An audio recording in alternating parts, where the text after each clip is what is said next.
జై శ్రీకృష్ణ. శ్రీమన్నారాయణంలోని 24వ దశకం. హిరణ్యాక్షే పౌత్రిప్రవరవపుషా దేవ భవతా హతే శోకక్రోధక్లపితధృతిరేతస్య సహజః.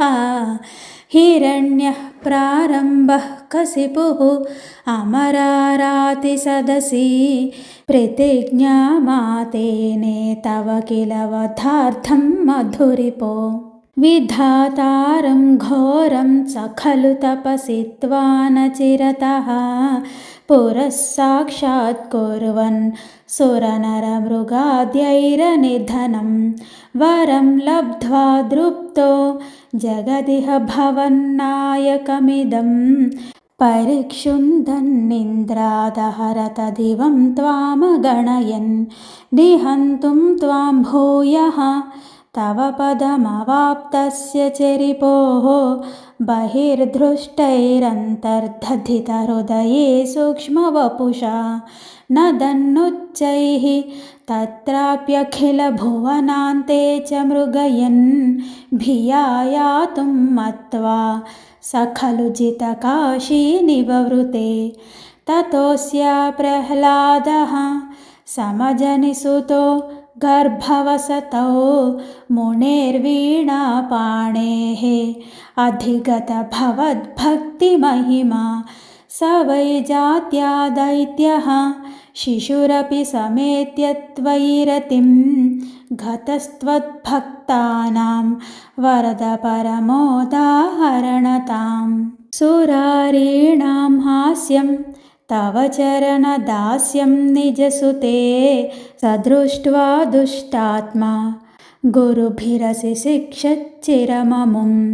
గురుప్రోక్తం చాసౌ ఇదమిదం అభద్రాయ దృఢమితి అపాకుర్వన్ సర్వం తవ చరణ భక్త్యైవ వవృధే. అధీతేషు శ్రేష్టం కిమితి పరివృష్టేధతనయే భవద్భక్తిం పర్యామభిగదతి పర్యాకులధృతిః. గురుభ్యో రోషిత్వా సహజమతిరస్యేత్యభివదన్ వధోపాయానస్మిన్ వ్యతనుత భవత్పాదశరణే. సశూలైరావిద్ధః సుబహుమధితో దిగ్గజగణైః మహాసర్పైర్దష్టోऽపి అనశనగరాహారవిధుతः గిరీంద్రవక్షిప్తోऽపి అహః పరమాత్మన్నయి విభో త్వయి న్యస్తాత్మత్వాత్ కిమపి న నిపీడామవభజత్. తతః శంకావిష్టః స పునరతిదుష్టోऽస్య జనకో గురోక్త్యా తద్గేహే కిల వరుణపాశైస్తమరుణత్. గురుశ్చాసాన్నిధ్యే స పునరనుగాన్ దైత్యతనయాన్ భవద్భక్తేస్తత్వం పరమమపి విజ్ఞానమశిషత్. పితా శృణ్వన్ బాలప్రకరమఖిలం త్వత్స్తుతిపరం రుషాంధః ప్రాహైనం కులహతకకస్తే బలమితి. బలం మే వైకుంఠః తవ చ జగతాం చాపి సబలం స ఏవ త్రైలోక్యం సకలమితి ధీరోऽయమగదీత్. హరే క్వాసౌ సకలజగదాత్మా హరిరితి ప్రభింతే స్మస్తంభం చలితకరవాలోదితిసుతః.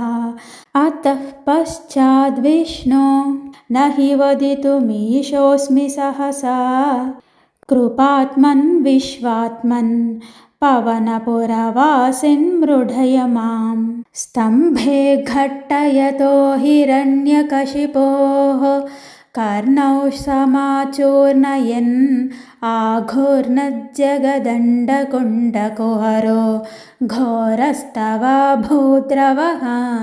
శ్రుత్వాయం కిల దైత్యరాజహృదయే పూర్వం కదాప్యశ్రుతం కంపః కశ్చన సంపపాత चलितोऽप्यम्भोजभोर्विष्टरात्। श्रीकृष्णाय परब्रह्मणे नमः। नारायण अखिलगुरो भगवन्नमस्ते। जय श्री कृष्ण।